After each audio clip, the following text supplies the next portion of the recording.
आनंद कंद कौशल्यानंद वर्धन मेरे सार सर्वस्व मेरे प्राणाधार आराध्य श्री सीताराम जी के पावन चरणों में अनंत बार प्रणिपात करूं। अखिलेश्वर विश्वेश्वर उमा महेश्वर श्री काशी विश्वनाथ अन्नपूर्णा भवानी के पावन युगल पादाब्जों का ध्यान करते हुए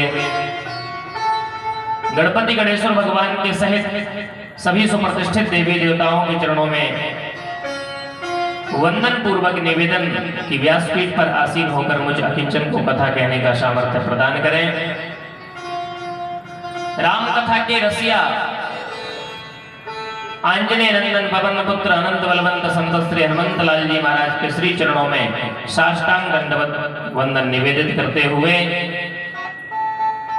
मेरे राम जी के अपने परम पूज्य प्रातः स्मरणीय सदगुरुदेव भगवान श्रीमद महामंडलेश्वर स्वामी श्री हरिहरानंद जी महाराज के पावन चरणों का स्मरण वंदन।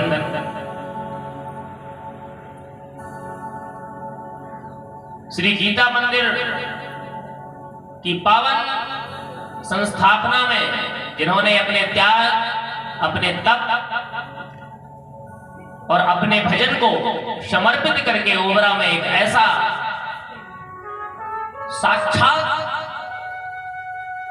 विग्रह स्थापित कराया, ऐसे दैवी संपद मंडल के हमारे बाबा गुरु परम पूज्य प्रातः स्मरणीय ब्रह्मलीन श्री भजनानंद सरस्वती जी महाराज, उन्हीं की परंपरा में जिनकी प्रेरणा से, जिनके त्याग से और जिनके कुशल मार्गदर्शन में 50 वर्ष से श्री गीता मंदिर समिति एवं गीता मंदिर धाम इस ओबरा का ही नहीं बल्कि सोनभद्र जनपद का एक ऐसा साकार धाम स्थापित के रूप में है। ऐसे परम पूज्य ब्रह्मलीन बाबा गुरु श्री स्वामी शारदानंद सरस्वती जी महाराज जिस परंपरा का निर्वहन करते हुए आज इस दैवी संपद मंडल एवं ओबरा धाम में स्थापित श्री गीता मंदिर में मुझ जैसे सेवक को शरण हमेशा मिलती रही और गुरुदेव की कृपा प्राप्त होती रही। ऐसे परम पूज्यपाद महामंडलेश्वर स्वामी हरिहरानंद सरस्वती जी महाराज जो कि इस परंपरा का निर्वहन कर रहे हैं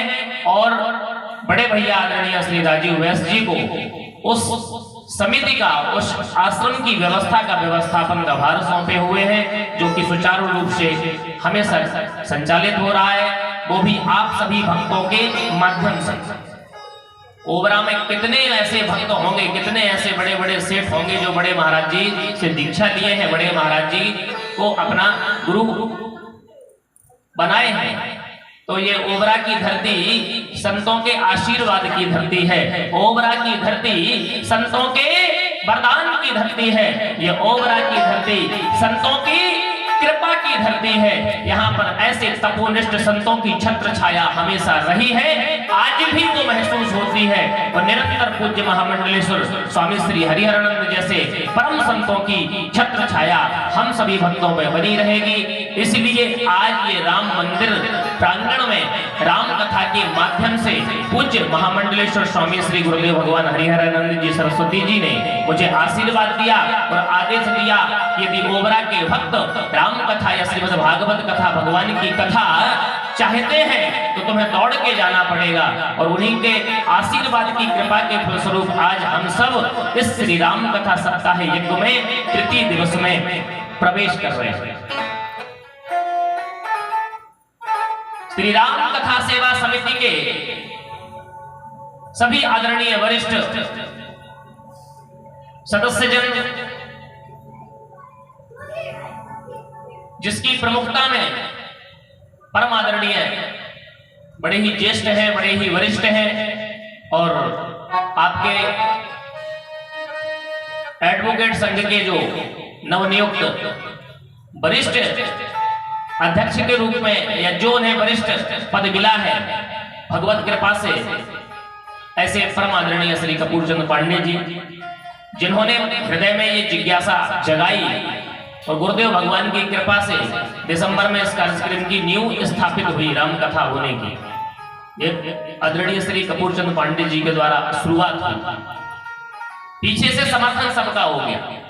तो उसी श्रृंखला में आदरणीय श्री रामेश पांडे जी महाराज, आदरणीय श्री पुष्पराज पांडे जी महाराज, आदरणीय मेरे प्रिय भैया श्री संजीव चौबे जी, जो कि स्वयं एडवोकेट हैं और इस कार्यक्रम के एक मजबूत नींव हैं। आदरणीय भैया डीडी गुप्ता जी इत्यादि केसरी भैया, जो भी नाम मेरे संज्ञान में नहीं है वो सभी मेरे हृदय में हैं। आप सभी हमारे हृदय में हैं, बाड़ी में भले ही हो या ना हो, इसलिए ऐसा कदाचित मत सोचिएगा। सबको मेरा प्रणाम है, सभी को मेरा साधुवाद है। और जिन्हें आज श्री राम जन्म के पावन उत्सव में, आज राम जी का जन्म होना है कथा के माध्यम से, ये भी अहेतु की कृपा है भगवान की। इनके मन में प्रेरणा जगी और बैठे हैं श्री परीक्षित पद की पावन प्रतिष्ठा में आदरणीय श्री कृपाशंकर पांडे जी महाराज सपत्नी, इनके सारे परिवार की श्रद्धा, इनका विश्वास और इनकी भक्ति वास्तव में सराहनीय है। मैं भगवान से प्रार्थना करता हूं कि हमारे प्रिय शिष्य श्री कृपाशंकर पांडे जी के सारे परिवार कुटुंब और इनके जो भी पूर्वज हैं, इस राम कथा से और रामलला की कृपा से उनको मोक्ष की प्राप्ति हो, उन्हें भगवान की कृपा की प्राप्ति हो। इनकी 7 पीढ़ियां हमेशा भगवान के चरण शरण में बनी रहे, जो जहां है वो भगवान की शरण में रहे और भगवान की कृपा की भागी रहे। ओबरा की पावन मैया, एक एक मैया यहाँ की पुनीत है, पावन है, आपका भाव पवित्र है। दिसंबर में यज्ञ में जब आप लोग आती थी, रात्रि में कथा होती थी हमारे श्रीमुख से, तब भी भगवान की छत्र छाया और भगवान की प्रेरणा, भगवान की कृपा आप पे कितनी है मैंने दर्शन किया। ऐसी सभी वंदनीय माताओं को मैं मंच से, व्यासपीठ से प्रणाम करता हूं, आपको नमन करता हूं। आप सभी समिति के सदस्यों के सहित आगंतुक अतिथि के रूप में जो भी श्रोता भाई बंधु विराजे हैं, जो क्षेत्र से आए हैं, जो ओबरा की धरती से आए हैं, जो सोनभद्र जनपद की धरती से आए हैं, सभी को मैं इस व्यासपीठ से प्रणाम करता हूं। सभी को मेरा हृदय से अभिवादन है। सिया राम मैं सब जग जानी, करहूं प्रणाम जोर जुग पानी। चाहे छोटा हो चाहे बड़ा हो, मेरे लिए सभी भगवत स्वरूप हैं। मेरे राम जी के साथ वृंदावन की पावन भूमि से पधारे हुए मेरे तीनों भाई बंधु, आदरणीय भैया गोपाल दास जी, आदरणीय भैया गोविंद जी, और जिन्हें तबले पर आप सुन रहे हैं भैया, जो कि मेरे प्रिय भाई हैं, मेरे प्रिय अनुज के रूप में है, ऐसे श्री अतुल सिंह जी, जो कि फतेहपुर जनपद से हैं, और इनका तबला ही मुझे ज्यादा पसंद है, ये भले ही पसंद ना हो। इनके जैसा तबला अभी तक मैंने, मेरे साथ और भी तबला वाले कलाकार लोग सबके साथ जाते हैं, लेकिन वास्तव में मेहनत से बजाते हैं। इसलिए इनकी कला को मैं नमन करते हुए इनके मंगल जीवन का भगवान से प्रार्थना और कामना करता हूं।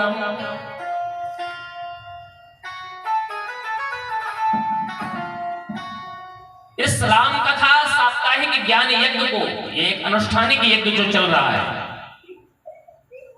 कक्ष में अंदर वेदियां प्रतिष्ठापित हैं, नित्य प्रातः पूजन होता है ना, जो बोए गए हैं वो सारी परंपरा का निर्वहन नित्य हो रहा है वैदिक सांगोपांग विधान से।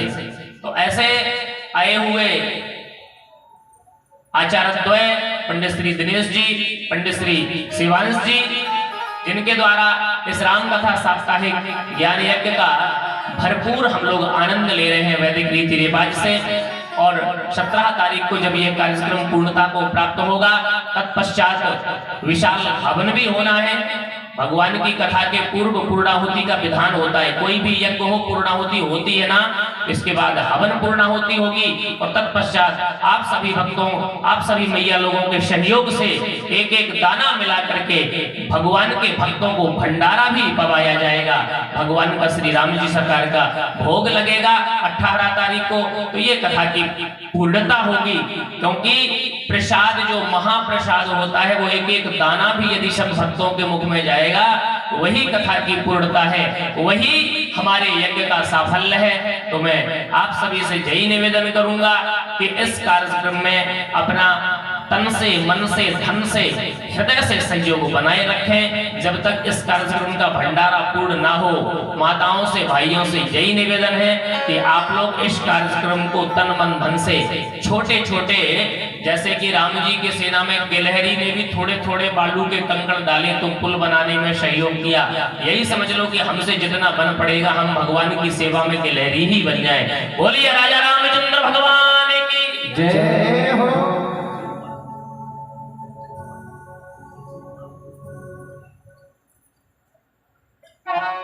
पर्ची के माध्यम से तो रसीद तो आप लोगों ने कटवाई ली होगी, कटवा ली? अच्छा, कितने लोगों ने कटवा ली? जरा हाथ उठाओ। आप क्या समझते हैं, हम पूछेंगे नहीं? अभी पता चल जाएगा कि कितने लोग सर हिला रहे हो, कितने लोगों ने वास्तव में हिलाया है। अच्छा, रसीद कितने लोगों ने कटवाई है? इस कथा में जो सहयोग की राशि नहीं कटवाई, कटवा लीजिए। हम ही डायरी पेन लेके बैठेंगे तभी कटवाएंगे। हाँ, एक बार प्रेम से जयकारा लगाते हुए आए भगवान की कथा में गोता लगाएंगे। बोलिए हनुमान जी महाराज की जय हो। इस कार्यक्रम का जो YouTube के माध्यम से, सोशल मीडिया के माध्यम से प्रसारण कर रहे हैं ऐसे मेरे प्रिय भाई श्री विवेक मालवीय जी, ये आपके ओबरा के उभरते हुए एक ऐसे राष्ट्र से भी, प्रखर से भी, हिंदुत्व से भी मैं भगवान श्री सीताराम जी से इनके मंगल जीवन की और लंबी आयु की कामना करता हूँ। ये जब तक जहां भी रहें स्वस्थ रहें, मस्त रहें और भगवान की सेवा में, समाज की सेवा में ऐसे ही अपने को समर्पित किए रहें।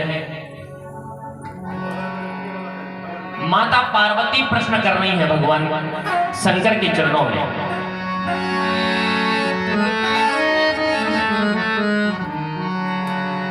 यद्यपि जो से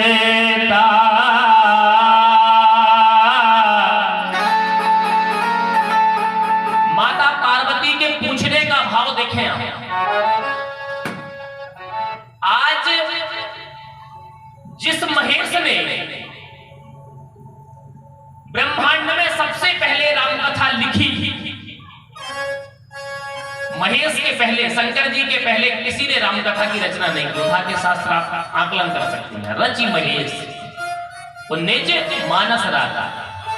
ये वाल्मीकि जी, तुलसी जी, अन्य विद्वान ये सब बात की परंपरा से जुड़े हैं। तो जिस राम कथा को महेश ने, भगवान शंकर ने अपने हृदय में रच करके स्थापित कर लिया, किसी को नहीं राम कथा सुनाई।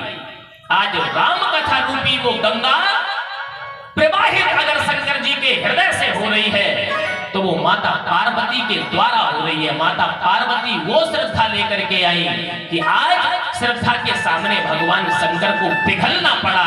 तो जिस समय भगवान शंकर का हृदय द्रवीभूत हुआ उसी समय राम कथा की सरिता बह निकली, धार लग गई महाराज, और जिसने सारे जगत को पवित्र कर दिया। सकल लोक जग पावनी गंगा, यह राम कथा, ठीक है ना?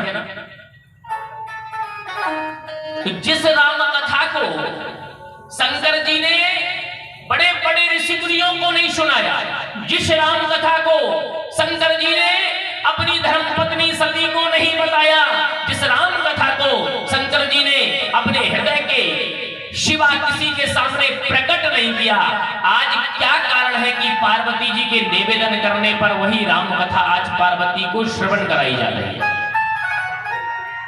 गोस्वामी जी प्रमाण दे रहे हैं, रचि महेश निज मानस राखा और पाई सुसमय शिवासन भाखा। शिवा माता पार्वती, आज क्या कारण है? पार्वती में ऐसी कौन सी एलिजिबिलिटी है, कौन सी पात्रता है? वो एलिजिबिलिटी सती में क्यों नहीं थी?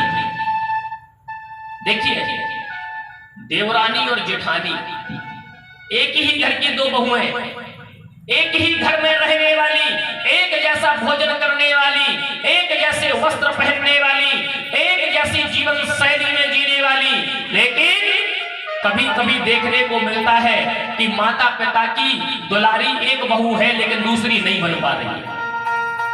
कारण उसमें खोजना चाहिए।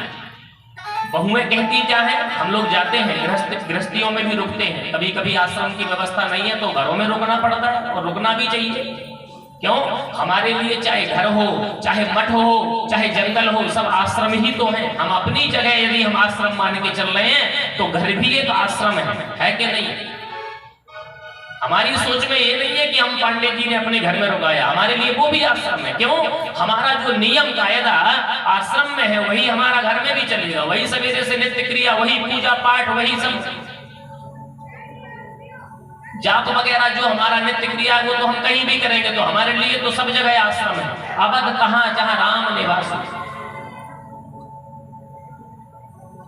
तो माताओं भाइयों जरा ध्यान दीजिए कि दोनों बहुओं में फिर भी क्यों एक उपेक्षित रहती है। जैसे पार्वती और सती दोनों पत्नियां शंकर जी के जीवन में आई, लेकिन सती उपेक्षित हो गई और पार्वती अपेक्षित हो गई, पार्वती स्वीकार्य हो गई। कारण क्या है?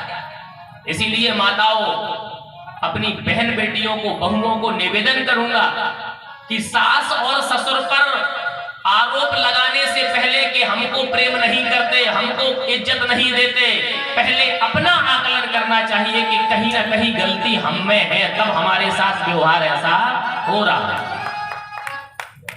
है बात की नहीं। व्यक्ति अगर स्वचिंतन करने लगे, आत्मचिंतन करने लगे, ईमानदारी से आत्मचिंतन, तो एक दिन करेगा, 2 दिन करेगा, तीसरा दिन जब आएगा तब उसको अपनी त्रुटियां समझ में आ जाएंगी कि मेरे में ये त्रुटियां हैं, और उन त्रुटियों का संशोधन होगा। जब उन त्रुटियों का संशोधन होगा, उन गलतियों से हम मुक्त हो जाएंगे, सुधार कर लेंगे। तो जैसे एक बहू माता पिता और ससुराल की प्यारी है, तुम भी उसी स्टेज पर पहुंचने में फिर देर नहीं लगेगी। लेकिन पहले अपने आप को तो परिष्कृत करो, अपने आप को तो ईमानदार बनाओ।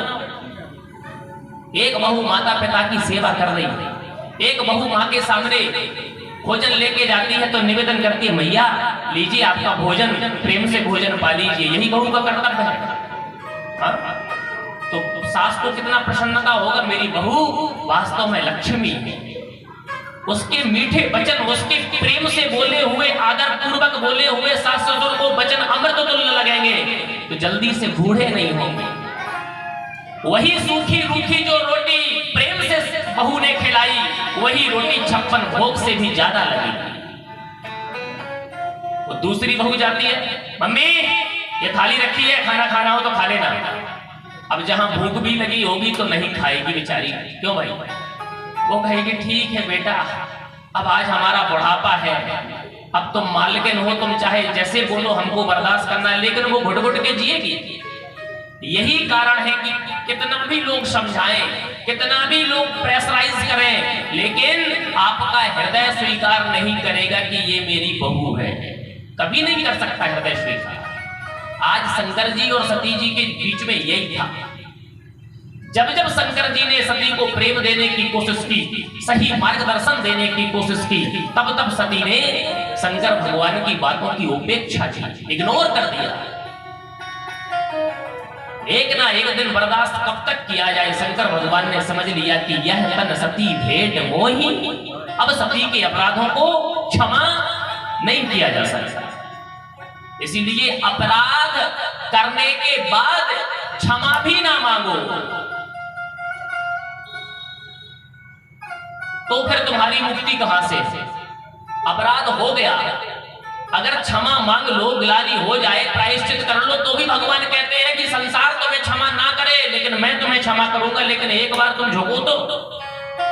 आज पार्वती वही प्रायश्चित कर रही है। सती के रूप में जब पार्वती आई अगले अवतार में, सती मरत हरिसन बर मांगा, जन्म जन्म सिख पद अनुरागा। आज वो अनुराग आ गया, जिस सती में अनुराग नहीं था, जिस सती में मद था, जिस सती में भ्रम था, जिस सती में परीक्षा का भाव था, आज वही सती भगवान के चरणों की अनुरागिनी बन जाती है। और जहां आपके जीवन में प्रेम अनुराग आता है, वही भगवान की कृपा प्रारंभ हो जाती है। क्योंकि मिला ही ना रघुपति बिन अनुरागा।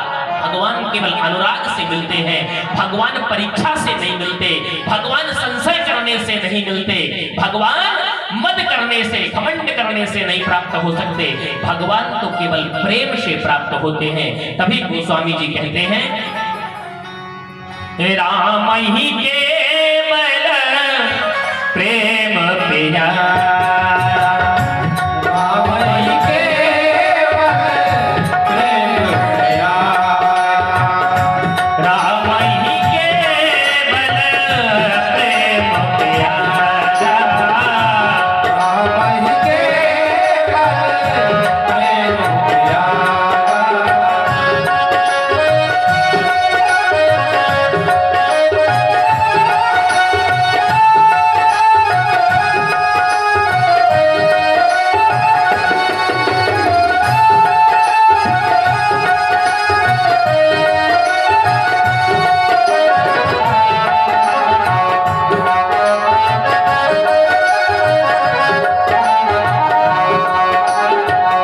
राम ही केवल प्रेम प्यारा, राम ही केवल प्रेम प्यारा, जानी ले जो जाना निहारा, जान ले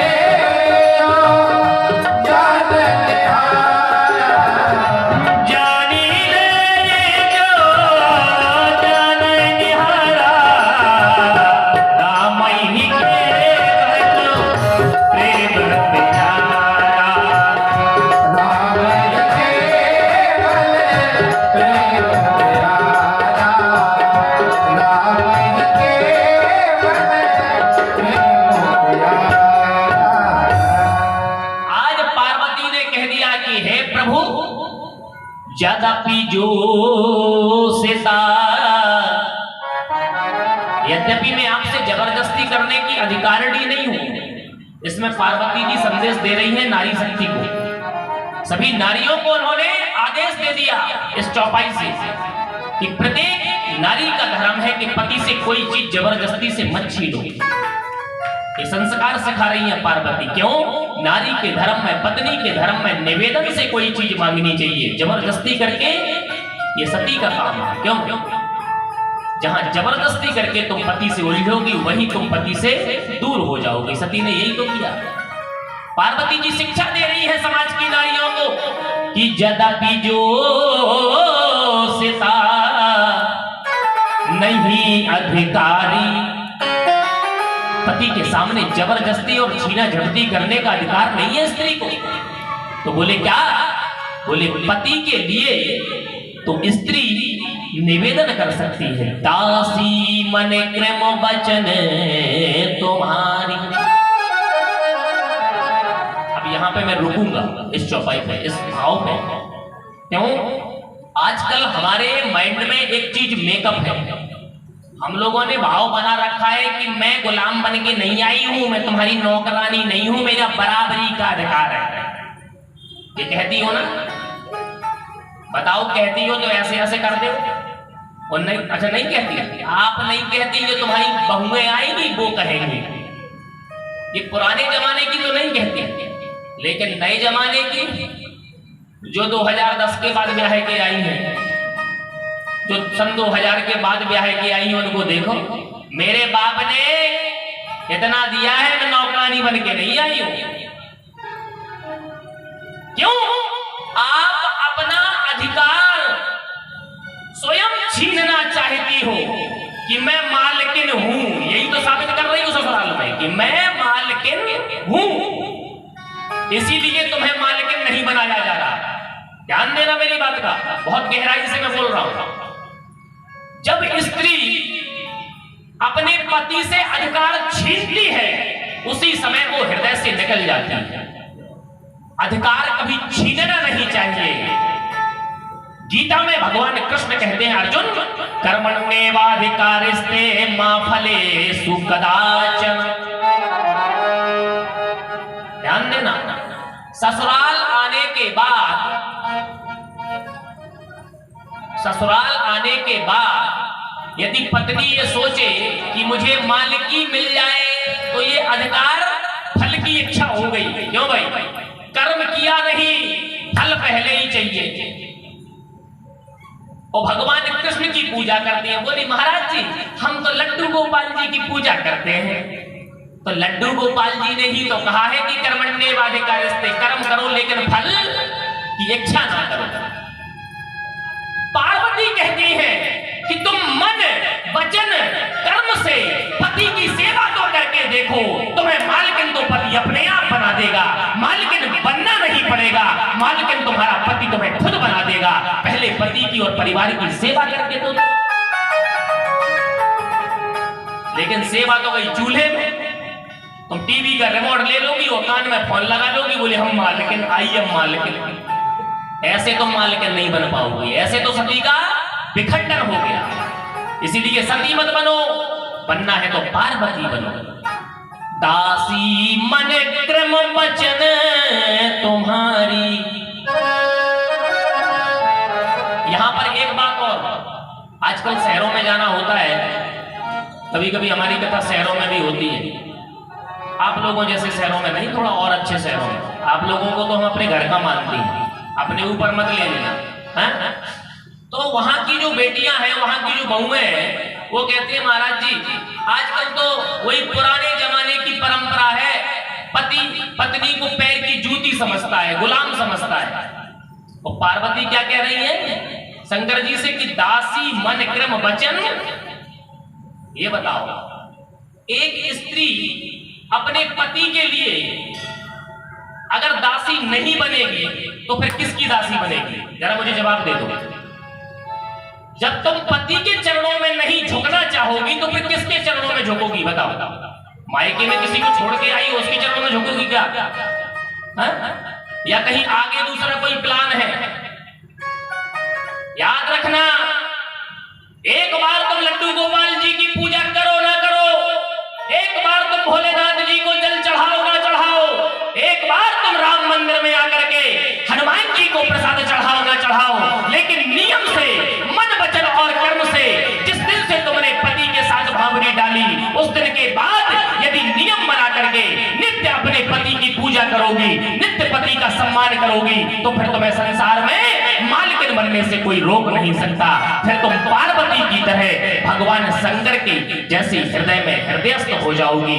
पहले चरणों में झुकना सीखो, तब तुम हृदय में पहुंच पाओगी। चरणों में झुकना चाहती नहीं हो, सीधे हृदय में जाना चाहती हो कि हमें यहां बसा दो। एक बात बताओ, हमको छत पे जाना है पंडित जी, हमको छत पे जाना है तो सबसे नीचे वाली सीढ़ी पे पहले जाओगे कि नहीं? जो पहला स्टेप है, सबसे पहली सीढ़ी है नीचे, उसी पे पैर रखोगे ना? कि पहली वाली सीढ़ी को छोड़ के सीधा छत पर पैर रखोगे तो गिर जाओगे कि नहीं? अगर तुम्हें यहां पहुंचना है तो शुरुआत तो पैरों से ही करोगे। इसलिए पति की, सास ससुर की, ससुराल की ऐसी सेवा करो, ऐसा अपना ससुराल में व्यवहार करो कि तुम्हारा पति फिर तुम्हें चरणों से अपने हृदय में बैठा ले, अपने सिरोधार्य कर ले, अपने मस्तक पे तुम्हें बैठा ले। ये अपने कर्म से होता है, छीनने से अधिकार नहीं मिलता। ठीक है ना? ये पार्वती जी की कथा शिक्षा दे रही है। आज पार्वती कहती है कि महाराज मेरा अधिकार नहीं है कि मैं तुमसे जबरदस्ती कुछ मांगू। जोस्ता नहीं अधिकारी, जोस्ता माने जबरदस्ती। तो शंकर जी बोले फिर कैसे मांगोगे? बोले दासी मन क्रम वचन तुम्हारी। आज मैं दासी हूं, इसलिए चरणों में निवेदन कर रही हूं कि कथा जो सकल लोक हितकारी है ना, मैं आपके चरणों में निवेदन कर रही हूं कि सारे संसार का हित करने वाली जो कथा हो, सोई पूछन जहां शैल कुमारी। ये पार्वती वो कथा सुनना चाहती है जिससे सारे संसार का कल्याण हो, कथा जो सकल लोक हितकारी। देखें आप, पार्वती जी मैया कितनी बड़ी परोपकारिणी है। पार्वती जी महारानी और सती महारानी दोनों का आप आकलन कर लीजिए। सती स्वार्थी है, सती केवल अपना भला चाहती थी, इसलिए बर्बाद हो गई। और पार्वती जी सर्वे भवन्तु सुखिनः सर्वे सन्तु निरामया सर्वभूत हिते रतः, सबका कल्याण हो, सब सुखी रहे, सब पे भगवान की कृपा हो। आज पार्वती कहती है मुझे वो कथा सुनाइए जिस कथा से सारे संसार का कल्याण हो जाए। सोई पूछन जहां शैल कुमारी, कथा जो सकल लोक हितकारी। इसीलिए जब हम अपने साथ साथ दूसरों की भी चिंता करते हैं, दूसरों का भी भला चाहते हैं, तो भगवान की कृपा अपने आप हमारे ऊपर होने लगती है। तो भगवान शंकर आज राम जी की कथा सुना रहे हैं, जिस कथा को शंकर जी ने आज तक गुप्त रखा अपने हृदय में, रच महेश निज मानस राखा, लेकिन वही आज ये सुअवसर आ गया कि पाई सुसमय सिंहासन भाखा। सुअवसर क्या? जहां पर संसार के कल्याण की इच्छा जागृत हो जाए, बताओ उससे बढ़िया कोई बात नहीं हो सकती। पार्वती के जीवन में आज संसार के लोक के कल्याण की इच्छा जागृत हुई, तभी भगवान कहते हैं धन्य धन्य गिरिराज कुमारी, तुम समान नहीं को उपकारी। धन्य है, ऐसा व्यवहार करके तो देखो पति के सामने तुम्हारी पूजा होने लगी। आज भवानी की जय जयकार कर रहे हैं, अपनी पत्नी की जय जयकार कर रहे हैं शंकर जी, धन्य धन्य गिरिराज कुमार। तुम्हारी भी जय जयकार होगी, लेकिन पार्वती बनके तो देखो, तुम्हें सती बनना है तो शंकर जी को भी चाहिए, तो सती के रूप में तो शंकर नहीं मिल सकते। भगवान ने तो त्याग दिया था। इसलिए जिस दिन तुम पार्वती बन जाओगी, तुम्हारी पति के नजरों में इज्जत हो जाएगी, परिवार के, समाज के, ससुराल के, सास ससुर, कुटुंबियों के और सारे संसार के नजर में तुम्हारी पूजा हो जाएगी। पहले अपना कर्तव्य बहू वाला निभा के तो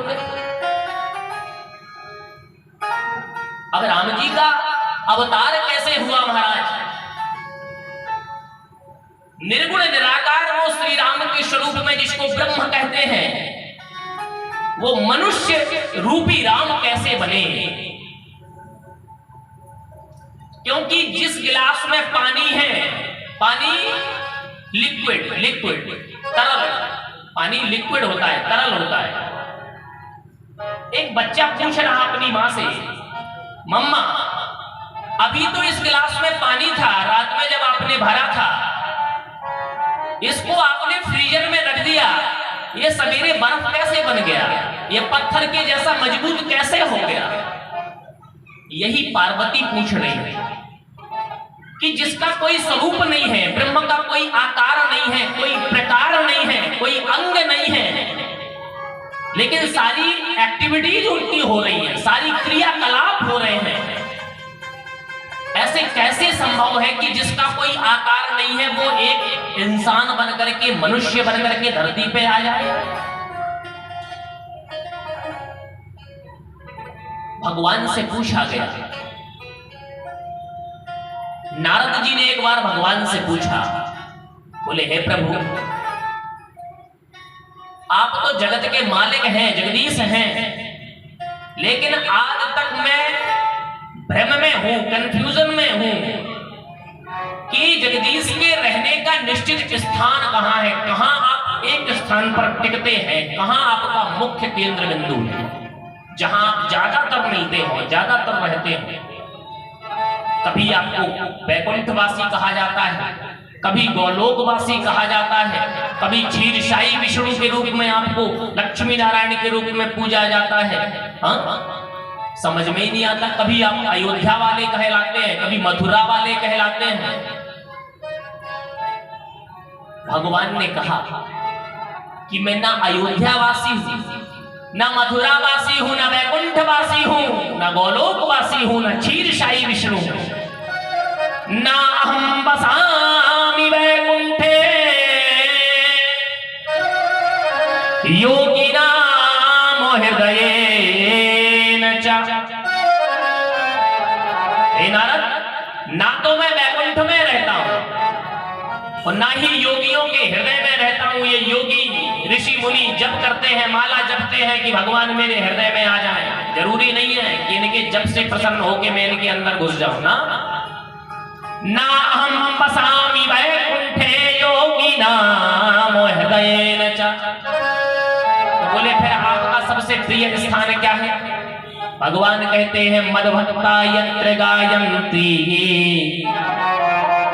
तत्र तिष्ठामि नारद। मेरे भक्त प्रेम से जहां मेरा स्मरण करते हैं मैं तो वहीं स्थापित हो जाता हूं। हरि व्यापक सर्वत्र समाना हरि व्यापक सरवर समान हरि व्यापक सरवर समाना हरि व्यापक सरवर समान प्रेम ते प्रकट होए मैं जाना प्रेम से प्रकट होए मैं जाना प्रेम ते प्रकट होए मैं जाना हरि व्यापक सरवर समाना हरि व्यापक सरवर समान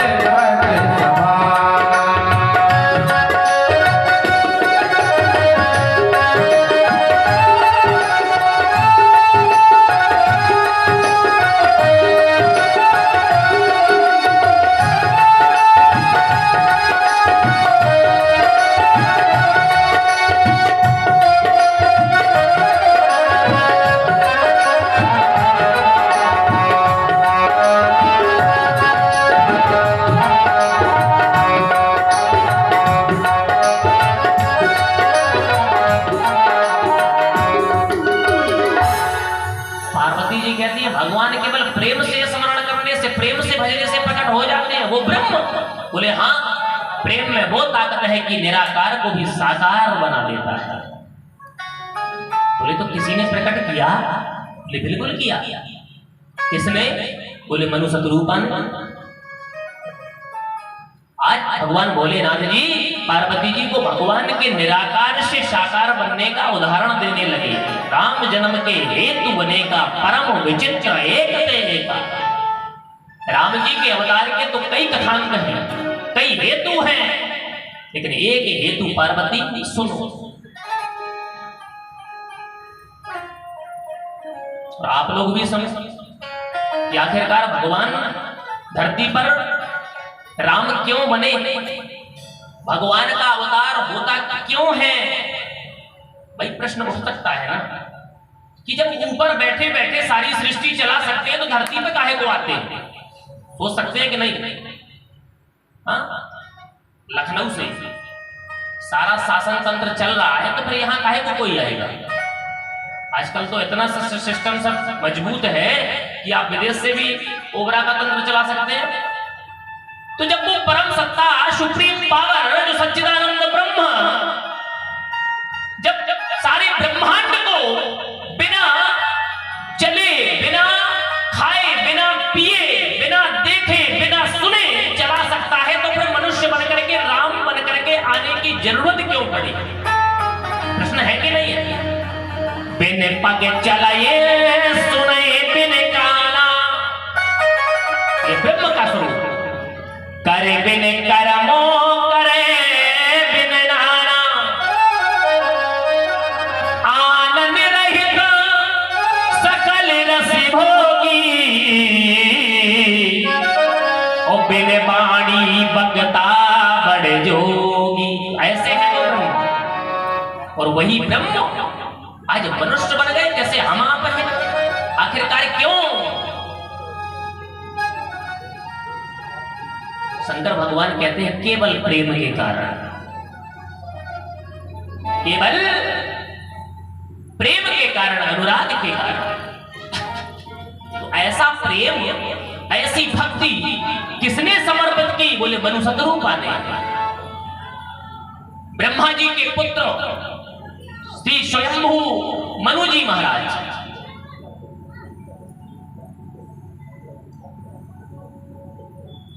मनु जी महाराज जो कि पृथ्वी के प्रथम चक्रवर्ती सम्राट, उनसे बड़ा कोई चक्रवर्ती सम्राट उस समय नहीं था। स्वयंभू मनु की उपाधि जिनको भगवान ने दी हो, ब्रह्मा जी ने दी हो। क्यों? क्योंकि मनु जी किसी के गर्भ से पैदा नहीं हुए, किसी मां की कोख से पैदा नहीं हुए, ब्रह्मा जी के अंग से पैदा हुए। स्वयं माने अपने आप, भू माने उत्पन्न, स्वयंभू। ऐसे वो स्वयंभू मनु जिनकी परम प्रणेता भार्या महारानी शतरूपा और दोनों ही ज्ञान और भक्ति के साक्षात स्वरूप धरती पर एक मनुष्य के रूप में आए। और एक बात और बताऊं, धरती के प्रथम मनुष्य मनु और शतरूपा ही थे, जिन्होंने शारीरिक संसर्ग से संतान उत्पत्ति करके राजकाज चलाया। वो मनुष्य के रूप में मनु और शतरूपा था। उन्हीं मनु से हम सभी आगे पीढ़ियां बढ़ती गई, इसीलिए हमारी जो मनुष्य मानव योनि है उसका नाम मनुष्य रखा कि हम सब मनुष्य हैं, मनु से प्रकट हुए, मनु की परंपरा से आए, इसलिए हम लोग मनुष्य हो गए।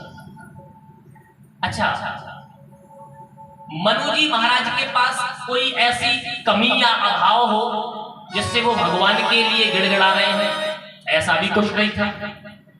भाई व्यक्ति क्या चाहता है आज के जीवन में, अपने जीवन से ले लीजिए। हमारे यहाँ माता पिता हैं, हमारे यहाँ पत्नी है, हमारे यहाँ बालक बालिकाएं हैं, पूरा भरा पूरा परिवार है, खेती है, घर मकान है, हाँ सारा सब कुछ छत्र छाया है, भगवत कृपा से दाल रोटी और आनंद है, सुख शांति भी है। जिसके लिए लोग परेशान रहते हैं वो सुख शांति भी है। अब हमें क्या चाहिए? संपन्नता के साथ साथ बहुत घरों में शांति नहीं रहती, कलेश मचा रहता, टेंशन मची रहती, तो वो संपन्नता भी बेकार है। लेकिन मनु जी के जीवन में तो वैभव संपन्न होने के साथ साथ श्रद्धा भक्ति